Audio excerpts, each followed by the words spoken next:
ताई आपलं नाव सांगा. माझं नाव सौ ज्योती अरविंद घोडेकर. गेली 17 ते 18 वर्ष मी राष्ट्रवादी काँग्रेस पक्ष आदरणीय दिलीपरावजी वळसे पाटील साहेब यांची कार्यकर्ती म्हणून काम करते. गेले 15 वर्ष झाले मी आंबेगाव तालुका महिला उपाध्यक्ष म्हणून काम करते. गेले 12 वर्ष झाले साहेबांचीच पतसंस्था आहे, अनुसया महिला नागरिक पतसंस्था. त्या संस्थेचं संचालिका म्हणून मी काम पाहत आहे आणि इतर सर्व समाजामध्ये कुठलीही कामं असली तर एक समाजसेविका म्हणून मी काम पाहते. त्याचबरोबर आमचं या ठिकाणी भीमाशंकर रोडला हॉटेल आणि गेस्ट हाऊस, त्याचबरोबर अमित पॅलेस या नावाने मंगल कार्यालय आहे आणि शेती आहे.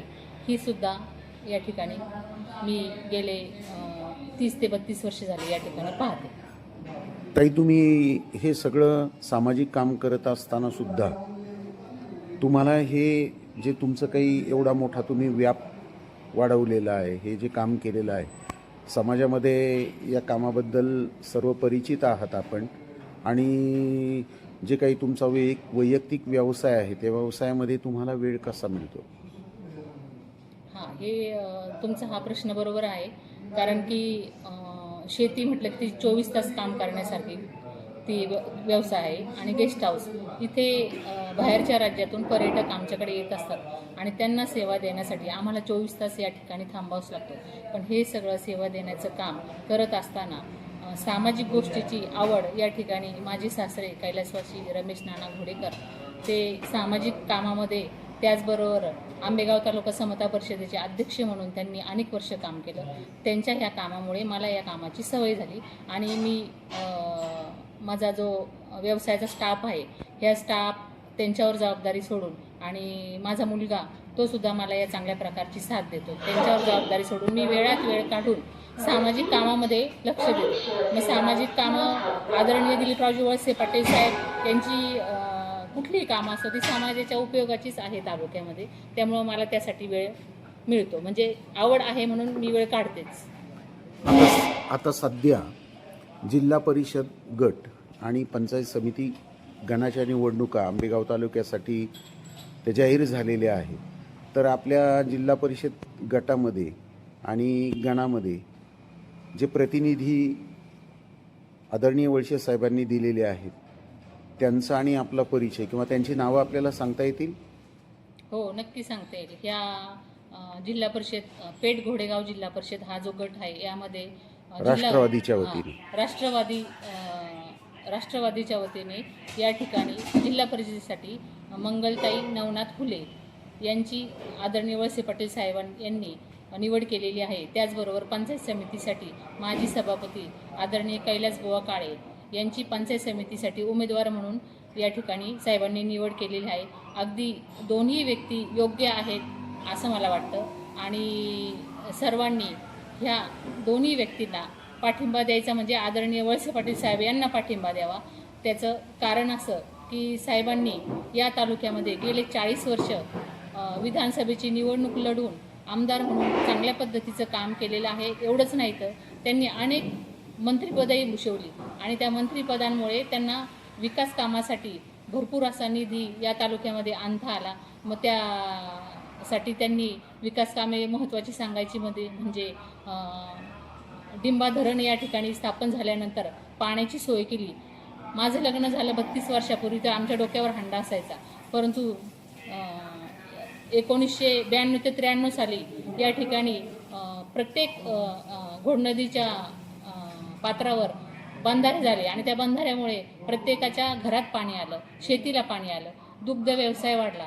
त्यामुळे काय झालं की सगळं सुजलम सुफोलम असा तालुका झाला. दुसरी महत्त्वाची गोष्ट म्हणजे रस्ते चांगले झाले साहेबांच्या माध्यमातून.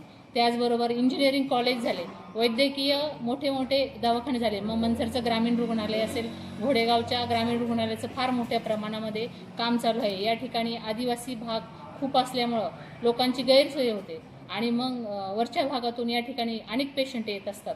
मग वैद्यकीय हॉस्पिटल खूप चांगल्या प्रकारे आदरणीय दिलीपरावजी वळसे पाटील साहेब यांनी मनसरला त्या ठिकाणी स्थापन केलेलं आहे. त्याचा सर्व गोरगरीब सर्व जनतेला त्याचा फायदा होतो.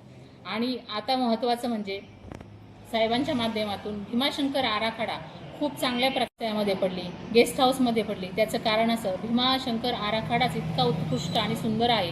नुसतं मंदिराचंच काम नाही, तर मंदिराच्या आजूबाजूला जे सुशोभीकरण आहे, ते सुशोभीकरण इतकं सुंदर, आणि महिलांसाठी असे चांगल्या प्रकारचे शौचालय असेल, रस्ते असेल, डिंबा धरणाच्या पायथ्याला हँगिंग गार्डन जसं आहे तसं गार्डनची या ठिकाणी मंजुरी साहेबांनी आणलेली आहे. असं साहेबांनी अनेक कामं भीमाशंकर विकास आराखड्यामध्ये या ठिकाणी राबवलेली आहे, की बाहेरच्या राज्यातून जे पर्यटक येतात त्यांची कुठल्याही प्रकारची गैरसोय या ठिकाणी होऊ नये. आणि सर्वात महत्त्वाचं म्हणजे या भीमाशंकर आराखड्यामुळं या तालुक्याला तुम्हा सर्वांना, गोरगरीब जनतेला याचा खूप चांगल्या प्रकारे फायदा होणार आहे, व्यवसाय वाढणार आहे. आणि शेतीबरोबर जोड व्यवसाय, मग हॉटेल व्यवसाय असो किंवा दुसरा कुठला किराण्याचा व्यवसाय असो, दुग्ध व्यवसाय असो, मंदिराच्या परिसरामध्ये जे दुकानं असतात त्यांचा व्यवसाय असो, हे चांगल्या प्रकारामध्ये या ठिकाणी वाढण्याचं काम यापुढील काळामध्ये होणार आहे. कारण भीमाशंकर मंदिर हे 12 ज्योतिर्लिंगांपैकी एक आहे आणि ते स्वयंभू मंदिर आहे. या ठिकाणी पर्यटक फार फॉरेनवरून या ठिकाणी येत असतात आणि त्यांचं समाधान कसं होईल या ठिकाणी साहेबांचा उद्देश तेवढाच आहे. त्यामुळं येणाऱ्या काळामध्ये आवर्जून सर्व मतदारांनी सौभाग्यवती मंगलताई हुले व माजी सभापती कैलास बुवा काळे यांना प्रचंड बहुमताने निवडून द्यावे अशी माझी मनापासून इच्छा आहे. आणि आतापर्यंत मला तरी असं वाटतं की साहेबांच्या माध्यमातून किंवा या तालुक्यामध्ये कुठल्या प्रकारचं काम राहिलं असेल असं मला वाटत नाही. लोकांनी याचंसुद्धा आत्मपरीक्षण केलं पाहिजे आणि पुढील काळामध्ये याचा विचार केला पाहिजे. आता हे जे काही 2 प्रतिनिधी आपले दिलेले आहेत जिल्हा परिषदेसाठी आणि पंचायत समिती गणासाठी, यांच्याकडून काही अपेक्षा आपल्याला ठेवता येतील का?